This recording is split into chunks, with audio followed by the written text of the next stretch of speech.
Hi, hello, வணக்கம். நாம இப்போ எங்கே இருக்கோன்னு பார்த்தீங்கன்னா, ஓட்டேரியில் இருக்கிற மகாலட்சுமி தியேட்டருக்கு தான் நம்ம வந்திருக்கோம். மகாலட்சுமி தியேட்டரில் மாநாடு படம் ஓடுது. இந்த மாநாடு படம் பார்க்கலாம் சொல்லிட்டு தான் நம்ம வந்திருக்கோம். உண்மையிலேயே படம் வேற லெவலில் இருக்குது. வெரி ஷாக்கிங்காக இருக்குது. எல்லாரும் ஒரு தடவையாச்சும் இந்த படத்தை தியேட்டரில் போய் மிஸ் பண்ணாமல் பாருங்கள். படம் ரொம்ப ஷாக்கிங்காகவே இருந்துச்சு. அதை விட இங்கே ஒரு ஷாக்கிங்கான ஒரு விஷயத்தை தியேட்டருக்குள்ளே பார்த்தேன். அதை பற்றி உங்களுக்கு ஷேர் பண்ணலாம் சொல்லிட்டு தான் இப்போ நம்ம பேசிகிட்டு இருக்கேன். இந்த நவம்பர் மாதத்தில் ஃபுல்லாக மழை பெஞ்சிட்டு இருக்குன்னு உங்களுக்கு தெரியும். இந்த மழை பெய்யுறதால தியேட்டருக்குள்ளே என்ன இருக்குன்னு பார்த்தீங்கன்னா, தியேட்டருக்குள்ளே ஒரு முட்டிக்கால் அளவுக்கு தண்ணி தேங்கி இருக்குது.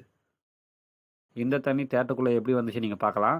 இந்த தண்ணி எப்படி வந்திருக்குன்னு பார்த்தீங்கன்னா, மழை ஹெவியாக பெய்யறதால செவுத்துல இருக்கிற வழியாக ஓட்டைங்க சிறு சிறு ஓட்டைங்க வழியாக தண்ணி உள்ளே கசிஞ்சு தண்ணி ரொம்ப அதிகமாக வந்திருக்கு உள்ள.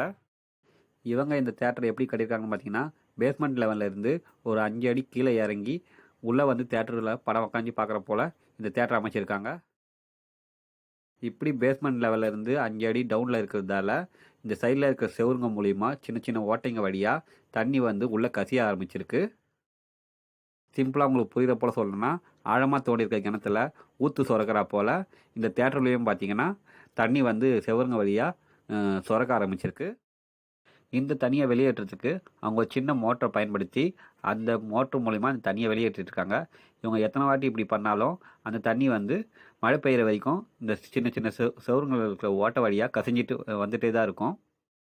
நீங்கள் வீடோ தியேட்டரோ கட்டினீங்கன்னா இது போல் தண்ணி வராமல் இருக்கிறதுக்கு டவுன் இறக்கி கட்டாதீங்க பேஸ்மெண்ட் லெவலில் இருந்து. தேங்க்ஸ் டு வாட்சிங்.